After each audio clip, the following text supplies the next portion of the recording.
এই প্রথমে আসি তোমাদের হচ্ছে ভেন ডায়াগ্রাম সম্পর্কে। এইটা একটু মাথায় নাও। ভেন ডায়াগ্রামের ক্ষেত্রে তোমাদের যে আমি দিয়েছিলাম হোমওয়ার্ক 1-2, ওইটা দেখবা হোমওয়ার্ক 1-2 যেটা দেওয়া ছিল, ওইখানে দেখবা বেশ কিছু মোর প্র্যাকটিস দেওয়া আছে, মানে হোমওয়ার্কের 2টা দেওয়া আছে আর মোর প্র্যাকটিস দেওয়া আছে কয়েকটা ভিডিও। আসলে ওই ভিডিওগুলোই একই প্লে লিস্টের, ঠিক আছে? ওই অঙ্ক কয়টা যদি বুঝতে পারো, তার মধ্যে ক্লাসে কিন্তু একটা বড় করে করিয়েছিলাম, ছোট ছোট পার্টে প্রায় 10টা ক্যাটাগরি করেছিলাম। ভেন ডায়াগ্রামের ক্ষেত্রে প্লে লিস্টের মধ্যে যেটা প্রথম ভিডিও দেওয়া আছে, যেটা ক্লাসের, ওই অঙ্কটা বুঝতে পারলে বাকি সবগুলোই পারার কথা।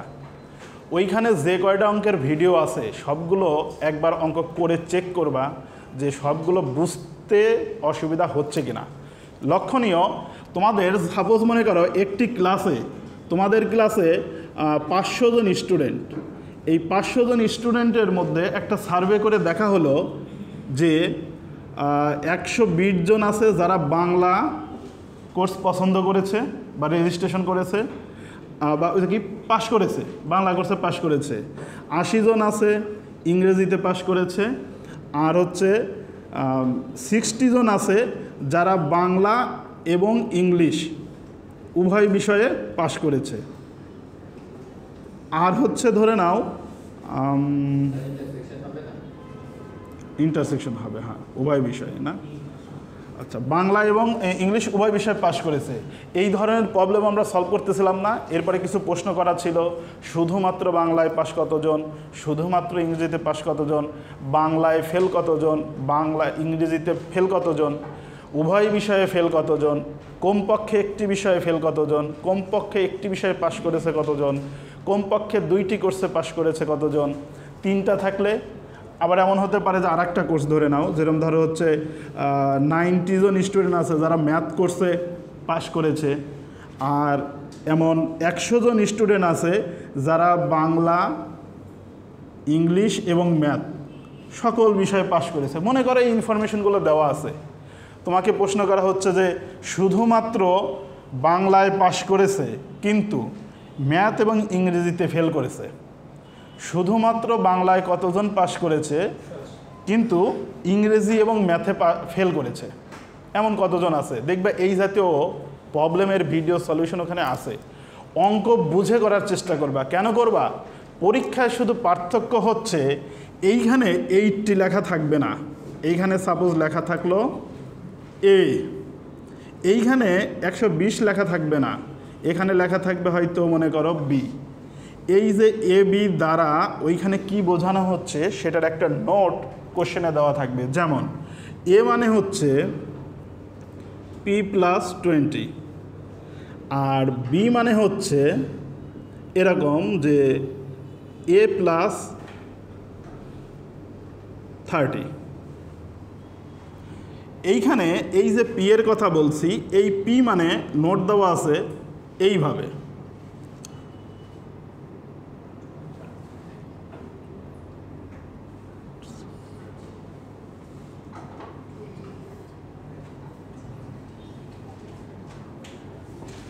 পি মানে হচ্ছে তোমার আইডির লাস্টের 2 ডিজিট।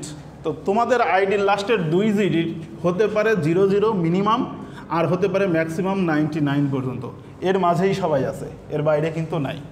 সো যেমন ধরো আমিরের আইডি কত লাস্টে 42, তার মানে আমিরের আইডির লাস্টে 42, দ্যাট মিনস হচ্ছে পি এর মান 42। তার মানে আমির এখানে লিখবে 42 + 20, এখানে আসবে হলো 62। তার মানে এইখানে কত আসবে 62 + 30, দ্যাট মিনস 92।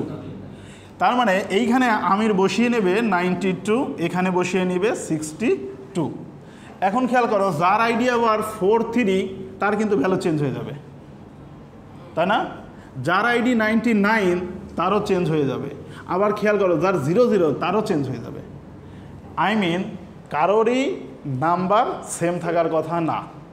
সো সবার উত্তরও সেম হবে না।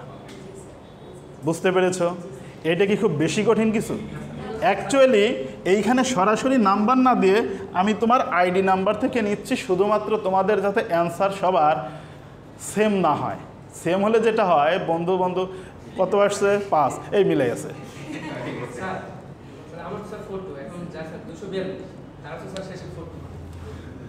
যার 242 এখন কথা হচ্ছে আমির আর এ যদি পাশাপাশি বসে তাহলে তাদের ভাগ্য। কিন্তু তোমাদের ইউনিভার্সিটি খুব দ্রুত আইডি সিরিয়াল অনুসারে পরীক্ষা নেওয়ার ব্যবস্থা করছে। এইবারই সিট প্ল্যান দেওয়া হচ্ছে। এইবার সিটে লিখে দেওয়ার কথা, যদি বাই চান্স এবার নাও দেয় ফাইনাল পরীক্ষায় তোমাদের সিটে ফিক্স করা থাকবে, তো যার যার যেখানে সেখানেই বসতে হবে।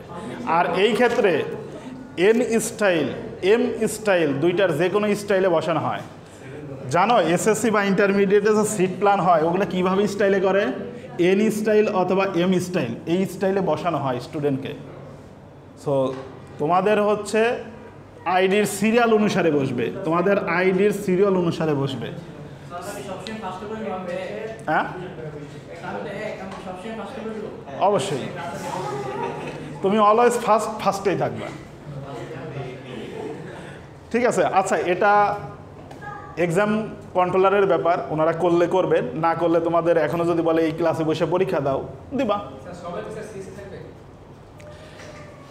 তোমরা তো অলরেডি পরীক্ষা দিছো, তবে তোমাদের এটা সেকেন্ড সেমিস্টার না, এবং মিড টার্ম ফার্স্ট টাইম। তোমরা হচ্ছে না 3-এর বেশি ইভেন্ট দেওয়া হবে না। আমি বলি ওইখানে ভিডিওতে 2টি ইভেন্ট দিয়েও দেওয়া আছে, 3টি ইভেন্ট দিয়েও দেওয়া আছে। আমি সাজেস্ট করব তুমি 3টাকে বেশি প্র্যাকটিস করো, কারণ যে 3টার ভেরিয়েবলের প্রশ্ন বুঝতে পারে তার পক্ষে 2 নাম্বারটা বোঝাটা কোনো ব্যাপারই না। ঠিক আছে, তোমাদের কাজ হচ্ছে ভিডিও দেখবা, ওখানে মাত্র 5 কি 6টা ভিডিও আছে, এক একটা লেন্থ 5 থেকে 7 মিনিট। ইসের ক্ষেত্রে বড়, এইগুলোর ক্ষেত্রে বড়, ইন্ডাকশনে বড়, ভেন ডায়াগ্রামে বড় না, ইন্ডাকশনে একটু বড় আছে, আর হচ্ছে রিলেশনের লাস্টেরটা বড় আছে, সবগুলো বড় নাই। ঠিক আছে, প্রপোজিশনাল লজিকের 2-1টা বড় আছে, সবগুলো বড় নাই। এই থামো। আচ্ছা, এই যে এইভাবে বললাম সবাইকে এটা বুঝতে পেরেছ? এই একই স্টাইলে সকল কোশ্চেনেই থাকতে পারে। যেমন তোমাদের পিজিয়ন হোল এই প্রিন্সিপালের মধ্যে আমরা অঙ্ক করেছি যে তোমার ক্লাসে এমন কতজন আছে যাদের জন্ম সেম মাসে, তোমাদের ক্লাসে এমন 5 জন রয়েছে, তোমাদের ক্লাসে এমন টোটাল কতজন স্টুডেন্ট আছে যাদের মধ্যে 4 জনের জন্ম একই মাসে অর্থাৎ জানুয়ারি মাসে। তার মানে হচ্ছে এই যে বললাম যে তোমাদের ক্লাসের কতজন স্টুডেন্টের মধ্যে 4 জন আছে একই মাসে, এই 4 জনের জায়গায় 4 জন না লিখে দিলাম যে এইরকম যে the sum of last 2 digit of year ID number into 2। তার মানে তোমার আইডির লাস্টে 2 ডিজিট যোগ করলে হয়ে যাবে হচ্ছে ধরো 2 ডিজিট যোগ করলে হলে সর্বোচ্চ কত হবে? 18 পর্যন্ত উঠবে, 99। তার মানে 18 পর্যন্ত উঠবে, আর এদিক নিচে হলো 00।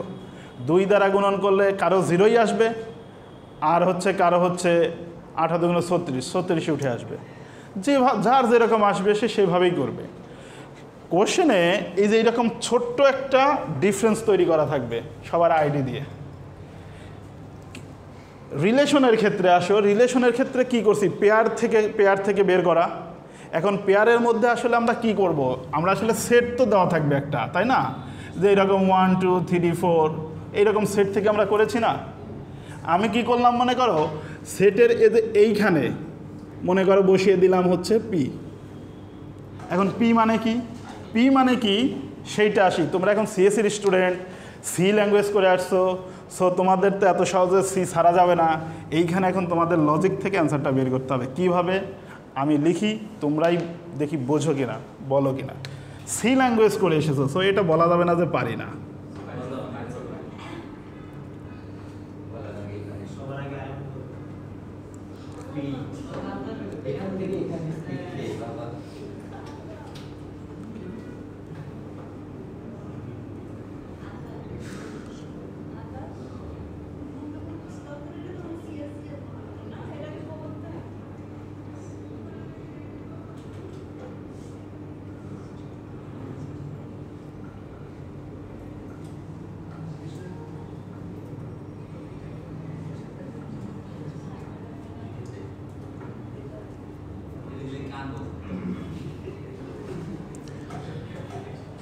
এইখানে এক্স, এইখানে মনে করো কমেন্টে দিয়ে দিলাম যে এক্স মানে হচ্ছে the sum of last 2 digit of your ID number. The sum না, সরি, এক্স মানে হচ্ছে তোমার আইডির 2 ডিজিট, লাস্টের 2 ডিজিট। এখন ধরো এইখানে আমিরের আইডি হচ্ছে 42, তাহলে আমিরের ক্ষেত্রে এখানে 42 বসবে। এক্স মানে হচ্ছে আইডির লাস্টের 2 ডিজিট, তার মানে এইখানে 42 বসা মানে কি এই কন্ডিশন ট্রু আর ফলস? ট্রু। ট্রু হইলে আবির তখন পি এর মানে এইভাবে বের করবে 42 মাইনাস 49 আসবে কত? -7। তার মানে আমির এইখানে -7 বসিয়ে কাজ করবে। সেক্ষেত্রে তার রিলেশনগুলো কীরকম হবে সেগুলো আমার দায়িত্ব, কিভাবে সেট করবো সেটা কোশ্চেন দেখলে বুঝতে পারবা। কিন্তু তোমাকে এই কাজটুকু করতে হবে। যার আইডি 99 সে কী করবে? এই কন্ডিশনটা ফলস হবে। ফলস হলে সে কোথায় যাবে? এলসে। এলসে গেলে কি হবে? 99 + 1 100, সে এখানে 100ই বসাবে। আমার কথা কি বুঝতে পেরেছ? এখন যদি বলো যে স্যার ডিসক্রিটের মধ্যে এইটুকু কি, কথা হচ্ছে ডিসক্রিটের মধ্যে তোমাদের মিডের পরে প্রথম চ্যাপ্টার ধরবো নাম্বার থিওরি। এই চ্যাপ্টারটা কমপ্লিট রূপে competitive programming. Actually discrete mathematics competitive প্রোগ্রামিংয়ের প্রিরিকুইজিট কোর্স ধরা যায়। অ্যাকচুয়ালি কম্পিউটার সায়েন্সের প্রায় 17টা কোর্স সরাসরিভাবে এই কোর্সের উপর ডিপেন্ডেন্ট, মানে প্রিরিকুইজিট।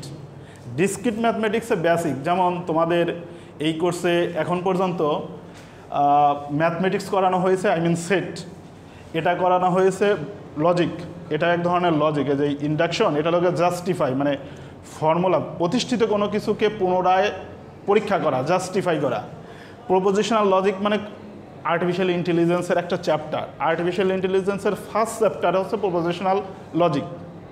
তারপরে হচ্ছে কাউন্টিং টেকনিকটা হচ্ছে তোমাদের রিজনিং টাইপ প্রবলেম সলভ করার জন্য, যদিও তোমাদের এখানে খুব কম করাচ্ছি প্রবলেম, কিন্তু এইটা হচ্ছে তোমাদের বেসিক রিজিয়ন হোল প্রিন্সিপালটা হচ্ছে মানে রিজনিং প্রবলেম সলভ করার জন্য বেস্ট একটাই। বিশেষ করে যারা জিআরই বা এই ধরনের পরীক্ষা দিতে চাও তাদের ওইখানে রিজনিং টাইপ প্রবলেম আসে। অথবা তোমরা যদি ঢাকা ইউনিভার্সিটির এমবিএতেও অ্যাডমিশন দাও, অথবা স্ট্যানফোর্ড এমআইটির মতন ইউনিভার্সিটিতে পরীক্ষা দিতে যাও, ওদের পরীক্ষার মধ্যে রিজনিং প্রবলেমটা কমন, যেটা এই কাউন্টিং টেকনিক থেকে আসে।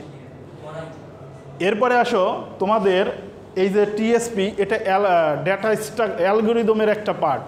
এটা অ্যালগোরিদমের মধ্যে কমপ্লিট ইমপ্লিমেন্টেশন সহ তোমাদের ফিউচারে করতে হবে। তোমাদের নাম্বার থিওরি পড়াবো। এই নাম্বার থিওরির মধ্যে রয়েছে হচ্ছে কম্পিটিটিভ প্রোগ্রামিং এবং সাইবার সিকিউরিটি, মানে সিকিউরিটির কিছু জিনিস এখানে জড়িত আছে। এরপরে আছে তোমাদের কমপ্লিটলি রূপে তোমাদের ডাটা স্ট্রাকচার অ্যান্ড অ্যালগোরিদমের বেশ কিছু বেসিক পার্ট এখানে করানো হবে। ম্যাথমেটিক্যাল এক্সপ্লেনেশন, ইমপ্লিমেন্টেশনটা ওই কোর্সে গিয়ে, বাট এখানে বেসিক পার্ট হয়ে যাবে। তোমাদের হচ্ছে গ্রাফ থিওরি করানো হবে। এই গ্রাফ থিওরি হচ্ছে কম্পিটিটিভ প্রোগ্রামিংয়ের 6, 7, 8 নাম্বার প্রশ্নে অ্যান্সার করতে চাইলে গ্রাফ থিওরি লাগবেই।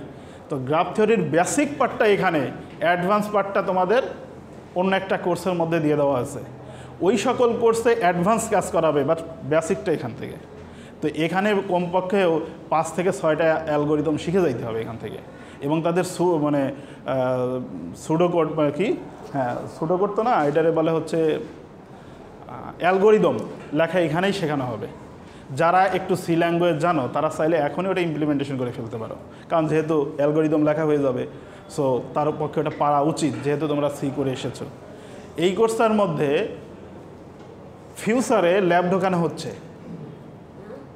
ঠিক আছে? ফিউচারে তোমাদের বেলায় হচ্ছে না, তবে নেক্সট টাইমে হবে। নেক্সট টাইমে যারা এই কোর্স নেবে তাদের এই কোর্সে ল্যাবও থাকবে। তোমাদের একটা কোর্স আসবে সামনে, স্ট্যাটিস্টিক্স, ওটা 50% মানে প্র্যাকটিক্যাল, বুঝতে পেরেছ? তোমরা ওটা পাবা যেখানে প্র্যাকটিক্যাল করতে হবে। কোর্সটা থিওরি, ম্যাথমেটিক্স। কোনো ম্যাথমেটিক্স কোর্সে কি এখন পর্যন্ত কোডিং করা লাগছে? করা লাগেনি, বাট আস্তে আস্তে করতে হবে। বুঝাইতে পেরেছি? এছাড়াও তোমাদের আরও কিছু চ্যাপ্টার আছে, যেমন ধরো কিছু অ্যালগোরিদম আছে, মানে প্রবলেম সলভিং আছে, যেমন টাওয়ার অফ হ্যানাই। এগুলো হচ্ছে কিছু কমপ্লেক্স টাইপ প্রবলেম সলভ করার জন্য এখান থেকে অনেক আইডিয়া নেওয়া হয়। টিউরিং মেশিন একটা জিনিস রয়েছে যেগুলো হচ্ছে খুবই ক্রিটিক্যাল টাইপ, মানে থিঙ্কিং, যে সকল জায়গাতে মানে বিভিন্ন লজিকের মাধ্যমে মানে রিলেশন একটা আর একটার সাথে রিলেশন থাকে, মানে সরাসরি আনসার বোঝা যায় না, কিন্তু তোমাকে অনেকগুলো ধাপ কমপ্লিট করে করে ওই লেভেলে আনতে হয়। এই ধরনের ক্রিটিক্যাল টাইপ প্রবলেমগুলোকে খুব সহজে সলভ করার জন্য টিউরিং মেশিন নামে একটা মেথড আছে, এটা করানো হয়, এর বেসিক করানো হয়। তবে এইটার কমপ্লিট ডিটেলসটা আর্টিফিশিয়াল ইন্টেলিজেন্সের মধ্যে রয়েছে। এইখানে তোমাদের ডিসক্রিট প্রবাবিলিটি একটা চ্যাপ্টার আছে, আসলে ওটা স্ট্যাটিস্টিক্সের কিছুটা পাঠ করানো হয়। আর একটা চ্যাপ্টার আছে সেটাকে বলা হয় লগে রিকারেন্স। অ্যাকচুয়ালি তোমাদের প্রোগ্রামিংয়ে তোমরা যে রিকারেন্স করছো না, রিকারশন, অ্যাকচুয়ালি এই জিনিসটাই এখানে আবার আছে, আর একটু অন্যভাবে আছে। এখানে শুধু আমাদের কাজ আছে অ্যালগোরিদম লেখা, মানে প্রবলেম ম্যাথমেটিক্যালি সলভ করা আর তার অ্যালগোরিদম লেখা। অ্যালগোরিদমের উপর বেস করে কোডিং করতে হবে। তবে এটা তোমাদের উপরে দেওয়া হয়নি, তবে নেক্সট সেমিস্টার মানে নেক্সট টাইম থেকে যখন এই কোর্স ওভার হবে তাদের জন্য এই কোর্সে ল্যাব ইনক্লুড হবে 10 মার্কসের, থাকবে 100 মার্কসের, ওটাকে কনভার্ট করে 10-এ নিয়ে যাওয়া হবে, কিন্তু কাজ হবে ল্যাবে করতে হবে। দেড় ঘন্টা পড়বে থিওরি ক্লাস, 1.5 ঘন্টা পড়বে ল্যাবে ক্লাস। কোন 1.5 ঘন্টা? ওই যে কোডিংগুলো করতে হবে। ইভেন দ্যাট তোমাদের যেই কিছু প্রবলেম সলভ করাবো ওই সলভগুলোও কোডিংয়ে করতে হবে, যেমন ভিন ডায়াগ্রাম, এটার সফটওয়্যার বানাইতে হবে, তার কাজ করে প্রবলেম সলভ করে সফটওয়্যার বানিয়ে দেখাইতে হবে। এখানে সর্বোচ্চ 13 থেকে 15টা পয়েন্ট আছে, 13 থেকে 15টা পয়েন্টকে তোমাকে কোডিং করে ঠিক করে দিতে হবে। তাহলে ভেন ডায়াগ্রামের যত ধরনের প্রবলেম ইন জেনারেলি পাওয়া যায়, আমার জানা মতে আমি যতটুকু দেখেছি 13 থেকে 15টা প্রবলেমের মধ্যেই সীমাবদ্ধ। এতটুকু সলভ করতে পারলে দেখা যায় সবগুলো প্রবলেম সলভ হয়। তো এই কাজগুলো তোমাদের ফিউচারে পড়া লাগতে পারে, বুঝতে পারছি। আর্টিফিশিয়াল ইন্টেলিজেন্স প্রপোজিশন লজিকের মধ্যে খুবই একটা ইম্পর্টেন্ট জিনিস আছে, প্রোগ্রামিং লজিক। এই জিনিসটা তোমাদের সময় পাইলে পড়াবো, সেটা হচ্ছে ফ্যামিলি ট্রি থেকে রিলেশন কিভাবে বের করে। আর এই জিনিসটাই আর্টিফিশিয়াল ইন্টেলিজেন্সে যা তোমাদের কোডিং করে দেখাইতে হবে, কমপ্লিটলি কোডিং করতে হবে, মানে লজিক কোডিং করতে হবে। তখন তোমাদের স্যার করাবে হচ্ছে পাইথন দিয়ে করাবে, সো ওটা করতে হবে, পাইথন অথবা দিয়ে করায়, প্রোলগ দিয়ে করাবে, ঠিক আছে। আচ্ছা, এখন আসো রিলেশনের কথা বললাম। আচ্ছা, ম্যাথমেটিক্যাল ইন্ডাকশনের ক্ষেত্রে আমি তোমাদের সাজেশন দিই, ওইখানে যে 2টা প্রবলেম দিয়েছি, মানে একটা অঙ্ক দেওয়া আছে যেটা ক্লাসে দেখিয়েছিলাম, আর 2টা হোমওয়ার্ক দেওয়া ছিল, আর কিছু মোর মানে প্র্যাকটিসের জন্য দিয়েছিলাম, এবং নিচে একটা ইমেজ সেট করেছিলাম যার মধ্যে অনেকগুলো প্রবলেম দেওয়া আছে। তোমরা আমি সাজেশন করব যে খুব হার্ড লেভেলের প্রবলেম দেখার দরকার নেই, আবার একেবারে বেসিক একেবারে যেটা, যেমন সকল স্বাভাবিক সংখ্যার যোগফলের যেটা ক্লাসে দেখাইছিলাম, ধরে না ওটা আসবে না, এটা কনফার্ম। কিন্তু আবার খুব কমপ্লেক্সটাও আসবে না, শুধু ওই শিট থেকেই দেখো, তাই ইটস এনাফ।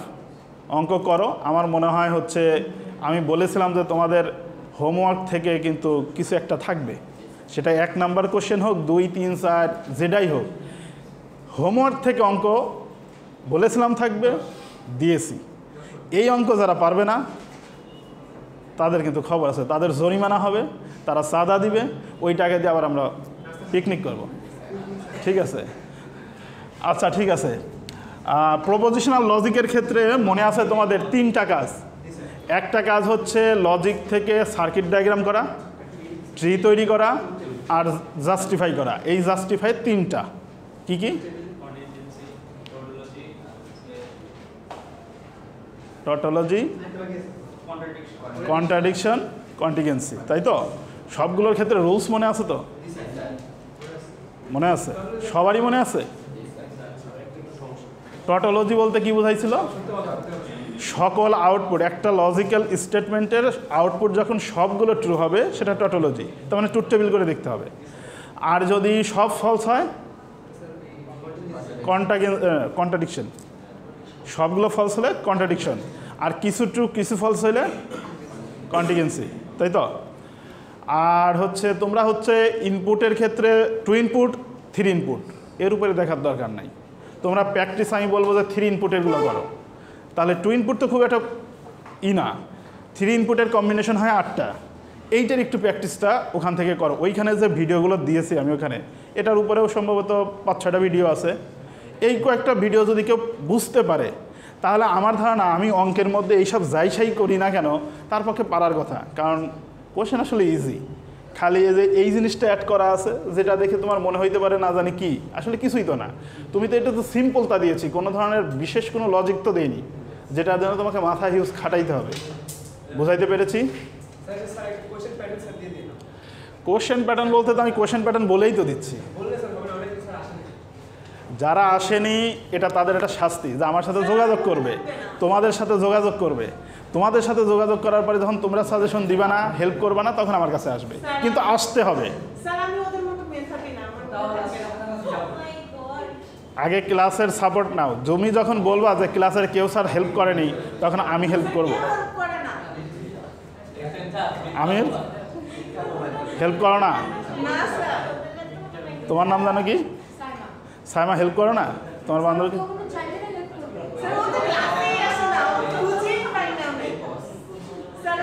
আই মিন তোমার ভেতরে সমস্যা আছে।